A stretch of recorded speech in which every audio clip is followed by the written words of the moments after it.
పెళ్ళైనా పండగైనా వేడుక ఏదైనా పట్టుచీరల ప్రత్యేక వేదిక వారాహి సిల్క్స్.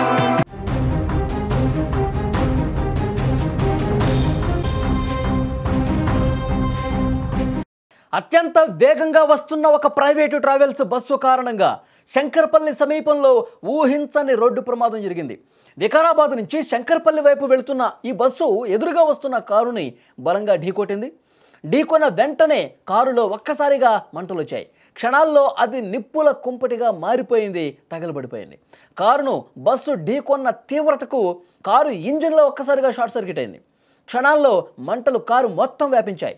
పక్కనే చూస్తుండగానే ఆ మంటలు కారు మొత్తాన్ని కూడా చుట్టుముట్టాయి. ప్రమాదం జరిగిన వెంటనే స్థానికులు అప్రమత్తమయ్యారు. వెంటనే వారు కారు వద్దకు పరిగెత్తుకెళ్లి లోపల ఇరుక్కుపోయినటువంటి డ్రైవర్ను సురక్షితంగా బయటకు తీసే ప్రయత్నం చేశారు. వెంటనే కారు పూర్తిగా కూడా దగ్ధమైపోయింది. ఆ డ్రైవర్ బయటకు ఇట్లా వచ్చాడో లేదో కారు మొత్తం కూడా తగలబడిపోయింది. డ్రైవర్ స్వల్ప గాయాలతోనే ప్రాణాపాయ స్థితి నుంచి బయటపడటం అదృష్టం అని చెప్పాలి. మరోవైపు బస్సులో ఉన్న ప్రయాణికులు ఎవరికీ ఎలాంటి గాయాలు కాలేదు. పెను ప్రమాదం తప్పినట్లయింది. ప్రయాణికులు అందరూ కూడా సురక్షితంగా ఉండటంతో ఊపిరి పీల్చుకున్నారు. ఒక్కసారి స్క్రీన్ మీద మీరు దృశ్యాలు కూడా చూడొచ్చు. ఆ బస్సు అనేది ఒక్కసారిగా ఆ ఎదురుగా వస్తున్నటువంటి కారును ఢీ కొట్టడంతో కారులో మంటలు చెలరేగి ఆ కారు డ్రైవర్ బయటకు వచ్చిన తర్వాత మొత్తం కూడా కారు అగ్నికి ఆహుతైనటువంటి పరిస్థితి ఉంది. ఈ ప్రమాదానికి బస్సు మితిమీరిన వేగమే కారణంగా ప్రాథమికంగా చెప్తున్నారు. అక్కడ ఉన్నవాళ్ళు కూడా చెప్తా ఉన్నారు. నిబంధనలకు విరుద్ధంగా వేగంగా నడపడం వల్లే డ్రైవరు అదుపు కోల్పోయాడని చెప్పి స్థానికులు చెప్తా ఉన్నారు. ఘటన మీద పోలీసులు స్పందించారు. కేసు కూడా నమోదు చేశారు.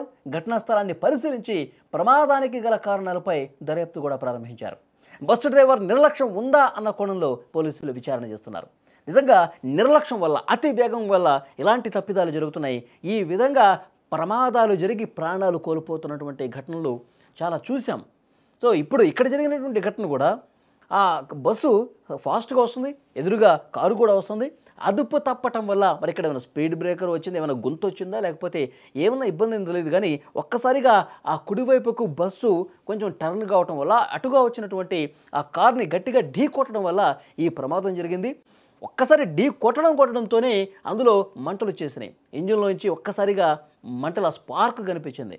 మంటలు అంటుకోగానే వెంటనే అక్కడ చూసిన వాళ్ళు అప్రమత్తమైపోయి ఆ కార్ దగ్గరికి వెళ్ళి ఆ డ్రైవర్ని వెంటనే బయటకు ఇట్లా తీసుకొచ్చారో లేదో మొత్తం కూడా మంటలు ఎక్కువైపోయాయి. కారు మొత్తం కూడా వ్యాపించేసి కారు ఆన్ ది స్పాట్ తగలబడిపోయినటువంటి పరిస్థితి ఉంది. అయితే ఈ బస్సులో ఉన్న ప్రయాణికులకి ఏం కాలేదు. తర్వాత ఈ డ్రైవర్ కూడా, కారులో ఉన్న వ్యక్తి కూడా బయటకు వచ్చేసడంతో పెద్ద ప్రమాదం తప్పిందని చెప్పాలి. గతంలో కూడా మనం చాలా ఘటనలు చూసాం. ఒక్కసారిగా ఈ విధంగా వేగంగా ఢీకొట్టడం వల్ల ఆ నిప్పురవ్వలు స్పార్క్ వచ్చి ఇటు బస్సు అట్లాగే ఎదురుగా ఉన్నటువంటి వెహికల్స్ కూడా తగలబడ్డ సందర్భాలు ఉన్నాయి. పదుల సంఖ్యలో ప్రాణాలు కోల్పోయినటువంటి ఘటనలు కళ్ళ ముందు కనిపిస్తామని.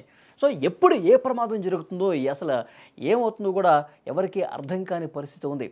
చాలామంది బస్సులో ప్రయాణం చేసేవాళ్ళు కూడా ఆ ఫోబియా కనిపిస్తుంది. ఏమైనా ప్రమాదం జరుగుతుందన్న ఒక మైండ్ సెట్తోనే చాలామంది ఉన్నారు. డ్రైవర్లు కూడా నిర్లక్ష్యం చేస్తూ ఉన్నారు. చాలా సందర్భాల్లో వేగంగా పోతూ ఉన్నారు. దీనివల్లే ప్రమాదాల తీవ్రత పెరుగుతోందని చెప్పి చెప్తున్నటువంటి పరిస్థితి. సో ఈ ఘటన సంబంధించి కూడా పోలీసులు కేసు నమోదు చేసుకున్నారు. ఎవరిది తప్పు కూడా మొత్తం కూడా ఆరా తీస్తూ ఉన్నారు. బస్సులో ఉన్న ప్రయాణికుల్ని అలాగే ఈ కారు డ్రైవర్ని కూడా ప్రశ్నించి వివరాలు సేకరిస్తూ ఉన్నారు.